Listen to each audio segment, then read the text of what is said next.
Know what's wild? Right now, someone who barely passed high school is closing a six-figure deal while you're still stuck in the research phase of your brilliant idea. Someone who can't spell entrepreneur is running three successful businesses while you're perfecting your business plan for the fifth time this year. And I bet you've got a dozen browser tabs open, at least two productivity apps you never use, and a journal full of plans that never became reality. Does that hit close to home? If it does, go ahead and hit that subscribe button, because what I'm about to share might completely change how you think about intelligence and success. Here's something nobody wants to admit. Your intelligence might be the exact thing sabotaging your success. I know that sounds completely backward. Your whole life, you've been praised for being smart. Honor roll, gifted classes, teachers telling your parents you were destined for greatness. Everything came naturally. You barely studied and still aced tests. Problem solving was just how your brain worked. But now you're watching people who struggled in school build the life you dreamed about. They're launching companies while you're still comparing LLC versus S-Corp structures. They're making money while you're making spreadsheets. They're out there doing it while you're still figuring out the optimal way to do it. Your brilliant mind has become your biggest obstacle. And the tragedy is, you constructed this trap yourself, one logical thought at a time. Every careful analysis that stopped you from moving forward. Every detailed plan that stayed trapped in your notebook. Every reasonable justification for waiting just a little bit longer. But here's what changes everything. Intelligence isn't your enemy. How you're wielding it is. And once you understand the real reasons smart people struggle, you can finally break free and start building the success you deserve. Chapter 1. When thinking becomes paralysis. Let's talk about something absurd. You can process complex information faster than most people, yet you've spent the last 2 years getting ready to start that side project. 2 full years. Meanwhile, someone else took that same idea, executed it imperfectly, learned from mistakes, and is now scaling it. This is the paralysis of overthinking, where intelligent people watch opportunities slip away while they're still analyzing them. Here's how it plays out. Your mind encounters a straightforward task, like creating an online course. Most people just record something and put it out there. They spend maybe a weekend setting up a basic page, film their first video on their phone, and launch by Monday. But you need to investigate every course platform first, evaluate 20 different options, read hundreds of user reviews, watch comparison videos, join online communities to gather insider opinions. Then you need to understand lighting equipment, audio quality, video editing software, research course curriculum design theory, study successful course creators' strategies, analyze pricing psychology and marketing funnels. A year passes, and you're now an expert on creating courses who has never actually created one. You've consumed hundreds of hours of content about the process without producing a single minute of your own content. This isn't preparation, it's avoidance dressed up as diligence. Overthinking creates the illusion of progress because your mind is genuinely working hard. But it's like running full speed on a treadmill. Maximum effort, zero distance traveled. And you know this. Deep in your gut, you recognize you're stuck. You understand you're delaying. But you can't seem to shift gears because shifting would require actually starting. And starting would expose you to the possibility of not being perfect. And that possibility terrifies you more than staying stuck forever. Chapter 2, the perfectionism trap. Want to know what might be the most destructive concept in human language? Perfection. That single idea has destroyed more potential than failure, rejection, and criticism combined. It's cost you opportunities, income, relationships, and peace of mind. Because you can recover from failure, but you can never reach perfect. Perfectionism isn't what people think. It's not about having high standards or caring about quality or paying attention to details. Those are all valuable traits. Perfectionism is actually fear disguised as professionalism. Consider this honestly. How many incomplete projects are collecting digital dust right now? Projects that are 85%, maybe 95% finished, but you've never released them because they're not quite there yet. That ebook you've revised 17 times but never published. That app you've been tweaking for 3 years. That YouTube channel you planned in exhaustive detail but never launched. You convince yourself you're maintaining standards. But what's really happening is you're terrified that if your work has imperfections, people might discover that you have imperfections. If your ideas aren't flawless, maybe you aren't either. Your intelligence has always been your identity, your security, your worth. What happens if your intelligent work isn't instantly recognized as brilliant? Here's the liberating reality. Perfect doesn't pay rent. Completed beats perfect in every measurable way. While you're revising paragraph 3 for the 100th time, someone else is making sales with paragraph 3 that's just okay. While you're refining your strategy, they're testing theirs and getting real market feedback. While you're polishing, they're profiting. Perfection is a destination you'll chase forever without arriving. But completion creates opportunities, generates feedback, produces income, and builds momentum. Done opens doors that perfect will never even find. Chapter 3. Intelligence isn't the winning formula. Let me share something that might shock you. Research shows that beyond an IQ of roughly 120, intelligence only accounts for about 23% of success outcomes. Less than a quarter. That means over 3/4 of what determines whether you succeed has absolutely nothing to do with cognitive ability. Nothing to do with how quickly you process information, how many books you've read, or how easily you solve calculus problems. You know what research suggests accounts for significantly more of success? Emotional intelligence, the ability to understand and manage emotions, yours and others, reading social dynamics, building genuine connections, inspiring and motivating people, handling conflict constructively. These supposedly soft skills are actually the hard currency of real-world achievement. But traditional education never emphasized this, did it? School rewarded you for having correct answers on tests, not for collaborating effectively, for solving problems independently, not for building teams, for being intellectually right, not for being socially aware, for individual achievement, not relationship building. So now you're exceptional at abstract thinking, but uncomfortable with the messy human elements that actually drive success. You can analyze complex systems, but struggle to navigate a difficult conversation. You can master technical skills, but can't master the art of asking for help without feeling weak. You can optimize processes, but can't optimize the human connections that make those processes matter. Your cognitive abilities are creating expectations that your social and emotional abilities can't fulfill. And that's why people with average intelligence are achieving extraordinary things while you're still waiting for your intelligence alone to be enough. Chapter 4. Drowning in information. Here's something paradoxical. The more information you accumulate, the harder it becomes to take any action at all. It's like being a chef who's memorized 10,000 recipes but starves because they're overwhelmed by choice and can't decide what to make for dinner.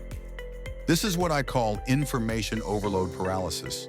And if you're intelligent, you're probably suffocating under it right now. When you knew less, decisions felt straightforward. Want to freelance? Make a simple website and tell people you're available. Need clients? Reach out and offer your services. The path seemed clear because you couldn't see all the complexity yet. But now that you're smart and informed, you see every variable, every risk factor, every optimization possibility, every potential pitfall. Your intelligence transforms simple choices into overwhelming webs of possibility. You're not making superior decisions. You're making no decisions because every option spawns 1,000 more options, and each of those branches into infinite scenarios until you're completely frozen. Remember back when you just tried things without overthinking? When you didn't calculate the probability of every possible outcome before taking the first step? When failure was just something that might happen, not a complex risk assessment requiring 3 spreadsheets?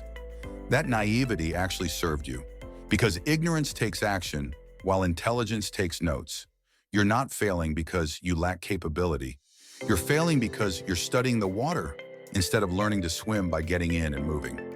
You know so much about everything that could go wrong that you never give anything the chance to go right. Sometimes the solution is intentionally forgetting what you know long enough to remember how to simply move forward. Chapter 5. The mathematics of achievement. Here's an equation that explains why people you could easily outsmart are outperforming you. Achievement equals natural ability multiplied by effort squared. Really absorb that. Effort is squared.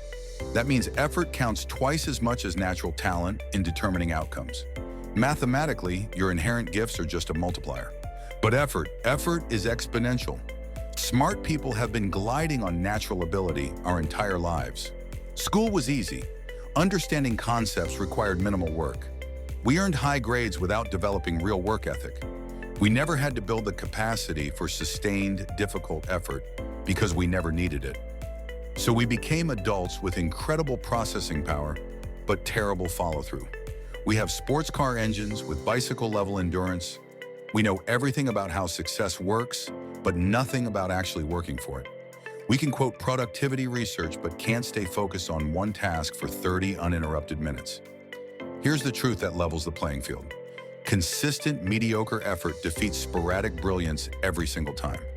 The person who shows up and works every single day, even when they're not at their best, will absolutely crush the person who only shows up when inspiration strikes, no matter how brilliant that person is when they show up. The steady tortoise defeats the brilliant hare because the hare is too intelligent to just keep plodding forward. Intelligence without consistent effort equals wasted potential. And potential, no matter how vast, means absolutely nothing without execution. Chapter 6. When identity becomes a prison. Here's a cruel irony. The smarter you are, the more likely you've developed what psychologists call a fixed mindset. The people with the most capacity to learn are often the most afraid of learning new things. Think about your life trajectory. You've been the smart one forever. It's not just something you can do, it's who you are at your core.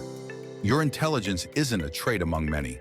It's your defining characteristic, your personal brand, your entire sense of identity. So what happens when something's genuinely difficult? When you struggle? When you're not immediately good at something? You quit.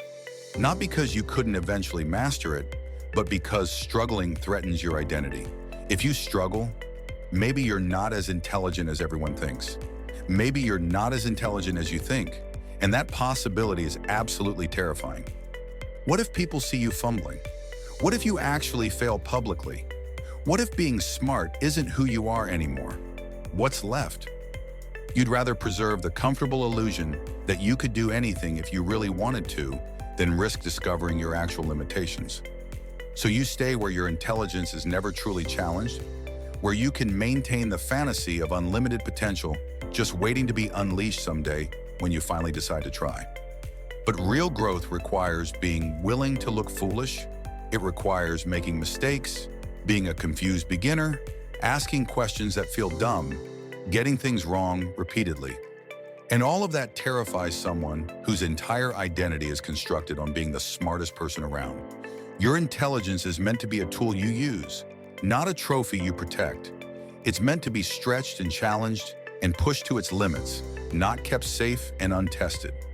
The moment you stop risking growth is the moment your intelligence stops being an asset. Chapter 7. The relationship deficit. Here's something ironic. You can solve other people's problems with ease, but struggle to solve your own. You give insightful advice you never follow yourself. You create strategies you never actually implement. Because success requires other people, and you've been operating in isolation your whole life. Intelligent people often treat networking like it's beneath them. Small talk feels painful and pointless. Why waste time discussing weekend plans when we could debate meaningful ideas? Why chat about television shows when we could discuss important issues? These surface-level interactions feel like such an inefficient use of our cognitive resources. But here's what you're missing while you're judging those conversations. That person chatting about their weekend isn't wasting time. They're building trust.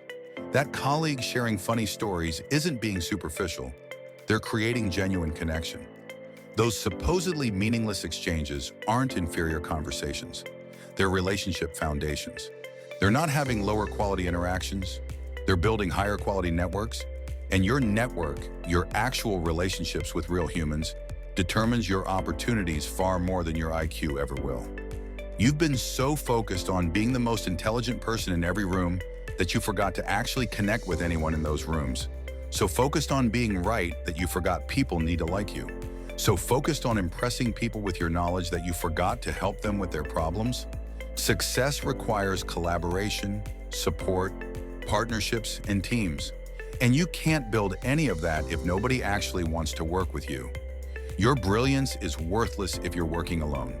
Your ideas mean nothing if nobody helps you execute them. Being liked and trusted beats being smart every time. Chapter 8, Systems over Intelligence. Forget everything you think you know about productivity systems.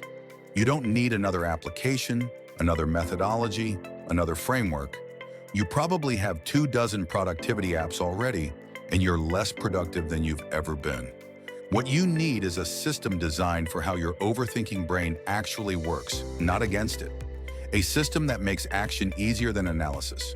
That removes every possible barrier between you and doing something real. Because left to its own devices, your brain will always find reasons to think instead of act. It's comfortable there. Thinking feels productive without the risk of real-world failure. Here's the approach. Design your environment so action becomes the default, the path of least resistance. Example. You want to start writing? Don't research writing techniques. Don't buy courses about writing. Don't join writing communities. Open a blank document. Write one paragraph. Save it somewhere you'll see it tomorrow. Tomorrow, add another paragraph. That's the entire system. Ridiculously simple, almost embarrassingly basic, and it actually works. But your intelligent brain will immediately protest. This is too simplistic.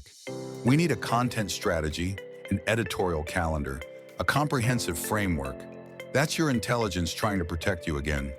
It wants complexity because complexity feels more worthy of your intellect. But complexity destroys execution. Systems beat goals. Habits beat motivation. Simple beats complex every single time. Design your life the way you design software. Remove friction. Reduce unnecessary complexity.